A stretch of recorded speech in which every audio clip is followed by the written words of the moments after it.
Hello everyone, I hope all of you are doing well. My name is Rochelle Innocent and I'm the founder and CEO of Project Purpose. Welcome to our channel. Our community is focused on fostering the intellectual and character development in children. We do this through our parent-child workshops that are focused on 4 themes: autonomy, self-efficacy, compassion, and self-concept, in order to cultivate grit, perseverance, and resilience in each child. And we are so thrilled to be offering one of the first of its kind digital, virtual, and continuous learning environments, enabling parents and children to connect from all around the world. At Project Purpose, our overarching mandate is to renew and rebuild family, community, and relationships. Our different social media platforms provide us with an opportunity to have discussions and to create space on all topics that relate to family, community, and relationships with ourselves as well as with others, with a primary focus on mental health and education. More precisely, the ways that the institutions of mental health and education play a role and have played a role in our societies at large.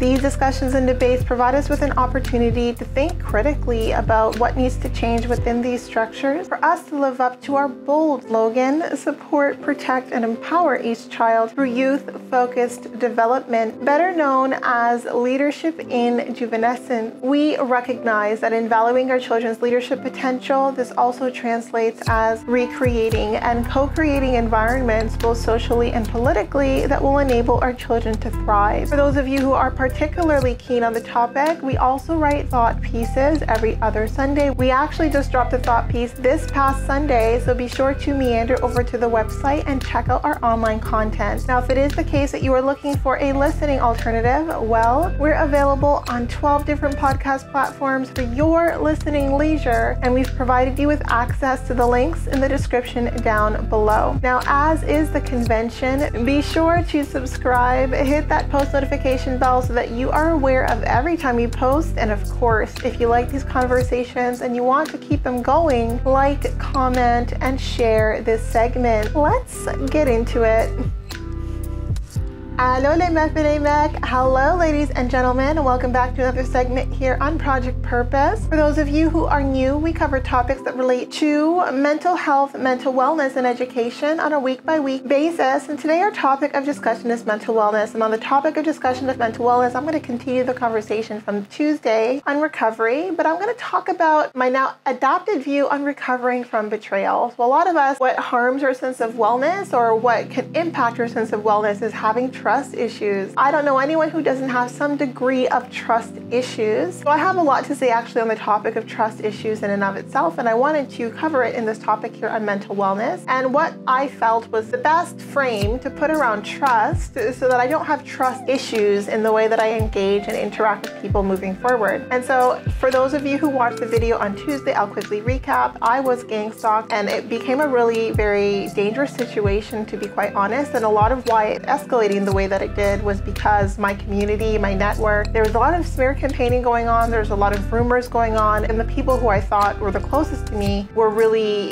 sold by some of the things that were being said just because of the power and the position of the people who were saying them, which further isolated me and put me in a situation where I ended up being in not 1, not 2, but 4 hotel programs for women who were escaping violence, just to create some distance between me and the people who were intimidating, terrorizing, and ultimately trying to harm me. So a lot of, revelations and truths and understandings took place in that period of time, as I was at that point connected to women who that was their role, that was their job. Like, they supported women who were escaping violence. They were able to provide me contact, clarify my understanding of my own situation, because I still was in like a lot of shock and denial. I didn't have a real sense as to the extent of danger that I was in until I heard someone else tell me like the extent of the danger that I was in and where it was escalating towards, because I still couldn't bring myself to believe that I had put myself in a position just by connecting with the wrong people to have my life in and of itself be jeopardized. Like, that was not something that was ever, even as I decided to kind of remove myself, never did I think that it was going to escalate to the extent where like I was actually having conversations with people. It was my life that was really on the line. And so obviously with that, I think that just being stalked, being terrorized, being intimidated, having those experiences take place can be its own trauma. That is a bitter pill pill to swallow in and of itself. But I think for me, what I needed to do to support my journey of mental wellness moving forward from that situation was really reconcile the betrayal that I experienced that enabled the stalking, the intimidating, and the terrorizing to take place. I was abandoned and I was dropped by a lot of my network, whether it was professional or personal. I was dropped because of the things that were said without anyone feeling inclined to validate it. And I just felt so overwhelmed by how betrayed I felt. I think I felt so overwhelmed by how easy it was to just isolate me and cut me off in every way because of the kind of company that I kept. And that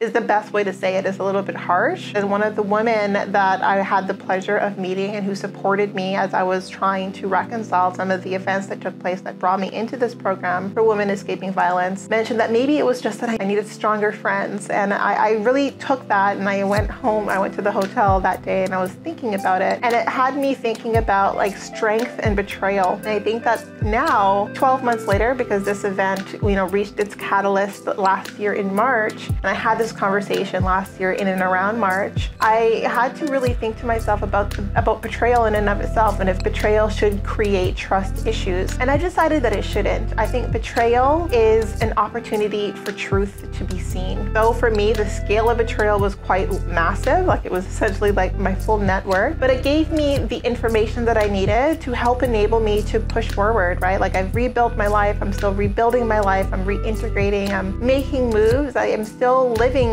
my best life despite these experiences not being completely over yet. Like I'm still Rochelle, I'm still myself, and the betrayal didn't take that from me. And I thought that it would, to be honest. I was in a phase where I was just so at a loss for my inability to have detected the lack of depth in the relationships that I had, that I would be in a position that I was in where I was not in just one, but 4 hotel programs for women escaping violence. I was at a loss for words, that I allowed myself to be in a position where the people that I thought I could rely on would be the most unreliable people in that kind of situation. And I realized that in and of itself isn't fair. I think as it was as much of a shock for me, I think it was a shock for everyone. I think it was not something anyone was prepared to cope with. And I think that I had no choice, but a lot of people did have a choice to opt in and to opt out. And I think that if they chose to opt out, and even if that translated as opting into the narratives that gave them the clarity and conscience to turn and look the other way, it just gave me periphery on who shouldn't be in my life moving forward and the kinds of personalities and of people that I shouldn't trust moving forward.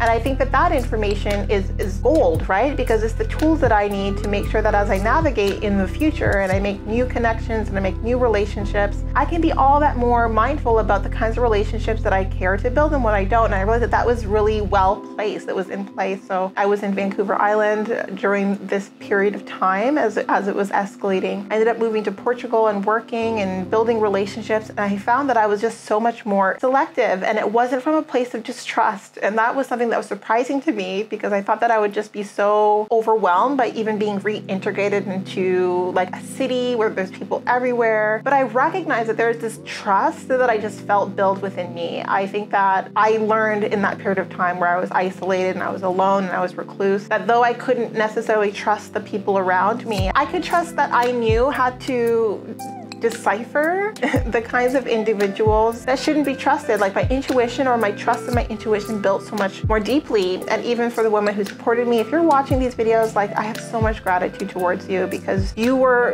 an anchor that I didn't know existed for me. And I think being able to say now that there are strangers, people you don't know, people who you have yet to meet, who are going to play such a pivotal role in your journey. And for me, like there's something very astounding, very like miraculous about the fact that the people who helped me in my absolute worst were absolute strangers, and they immediately took me in, they supported me, they helped create distance between me and the people who were terrorizing me, and they gave me the appropriate transition period to jump back into life and to rebuild my life. And I'm still in the process of rebuilding my life, but I've recognized that the bitter chip on the shoulder that I thought would be there, like that betrayal would leave behind, it's not there. I've instead recognized that I have within me the ability to recognize who I should and shouldn't trust, and I'm not going to make allowances anymore. And that has been such a great support to my mental wellness. I'm not going to go around scared and nervous about who is and isn't going to betray me. And when I took stock of the relationships that I thought would be there, I realized that it was like wishful thinking. Like if I really dug deep and dug down, like those relationships weren't the most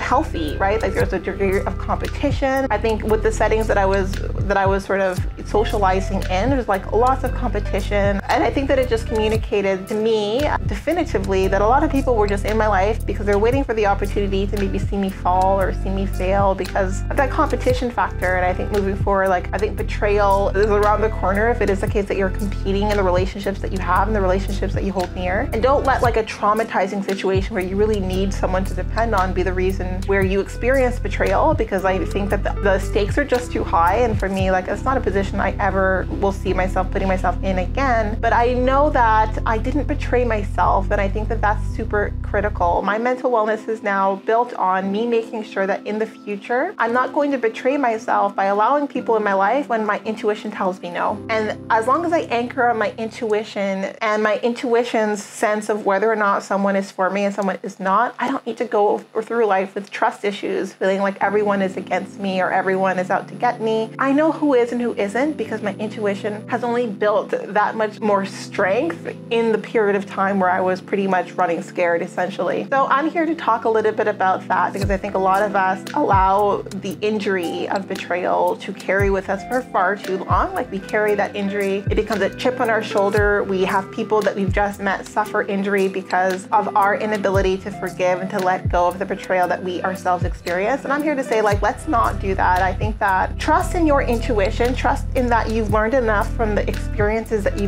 you've had of betrayal, that you'll know when you meet new people if whether or not they're for you or they're not. You don't have to punish them for what other people have done. I think that you will recognize in everyone who is new, like the signals and the signs that they aren't for you without you needing to put them through the rigmarole. But it also means that like now, like my standard for friendship is so much higher. And I remember I used to meet people and they would tell me, you know, like the gap between acquaintance and friend is like really broad. And like for me, I would meet people and I would like always be like the Insta friend. And I get it. I think you can experience certain kinds of betrayal that teaches you, like just because people smile at you and people are friendly and they're welcoming to some extent does not mean they're your friend, right? And I think it's only really when things get a little bit tricky, when life gets a little bit tough, that you recognize like who is actually in your corner because they genuinely care for you and who isn't. And that is great information to have. So it's not information that I feel inclined to be bitter about. If I recognize like who isn't for me in like my rough times, then I know for sure that I have no guilt, no qualms about not inviting them into my life when things are great and things are beautiful and things are really happening. And I'm comfortable with the fact that I can make that call without feeling the weight of bitterness and resentment like leaking into that decision making. Like I realize that like my intuition is really for me. It has never betrayed me. And even in the last 2.5 years, I didn't realize like how right, how wrong my intuition was. I think if you're in a survival situation, you're in a fight or flight situation, you really need to be aligned to get through that, right? Like you can't fall apart when like your world is falling apart. It actually ends up being a hidden, I don't know, like it actually ends up being a really huge part in me really gaining that alignment. Like I knew that I was on this path. Like I really wanted to find this place of inner peace and alignment and finding this place of forgiveness and letting things go. And I think that going through such a jarring situation, needing all of me to push through it has given me that as a gift. And though you know, the situation isn't over, there's still so much unpacking that I need to do because I was too busy focused on surviving and focused on the betrayal in and of itself and the depth of it and the magnitude of it. I was focused on the experience of it, like the emotional experience of the betrayal and of the magnitude of my situation and the events and the experiences that were taking place. I didn't give myself time to really process it. Like it was just a lot.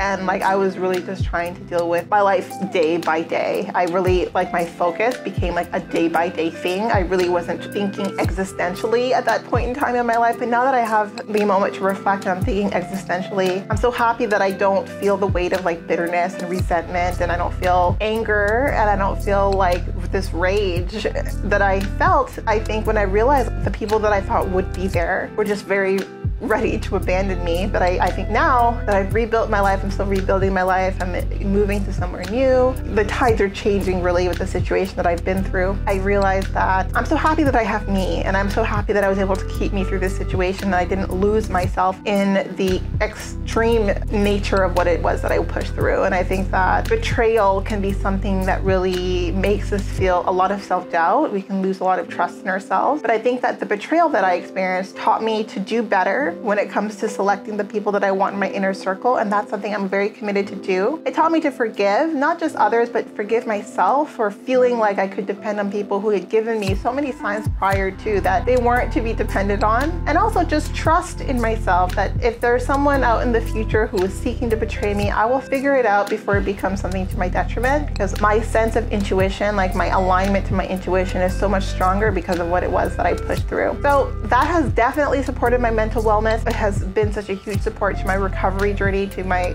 wellness and healing journey. And I just want to share that with you because a lot of us have wounds that are so open and gaping from betrayal, from experiencing disappointment in other people. And I think that betrayal and disappointment, though they sting, they're a bitter pill to swallow at the time. It's not the bitter pill that you keep eating yourself. Like, it happened. Trust that you take the insights you gain from those situations. You can find those flags in people as they come up, and then make better choices about who you invite in your circle moving forward. But don't break a sweat beyond that, right? Like, don't spend time ruminating on the betrayals of the past. Like, don't give people that kind of power. If they didn't care enough to support you then, I think better spend your mental energy on people who do care about you in the now. So yes, that was it, but definitely not all. Now, before letting you go, I would be remiss if I didn't let you know that we will be going live at least twice a month, every month for the foreseeable future on our Facebook page. So definitely be sure to tune in. Now, these events are paid events. So if you do see yourself participating in our community on an ongoing basis, then I do suggest that you take a look at one of our package plans. Yes, so we do offer package plans over and above our live events, as well as access to webinars and workshops largely focused on self-mastery over and above those events. So please do have a look, take part in our game changer community, being part of the change that you want to see, allowing us a small role to play in your journey. Now, we are on the road to 1K, so we do invite you to follow us across all of our social media platforms. Give us a like, comment down below, and we look forward to chatting with all of you very soon. We'll talk to you later.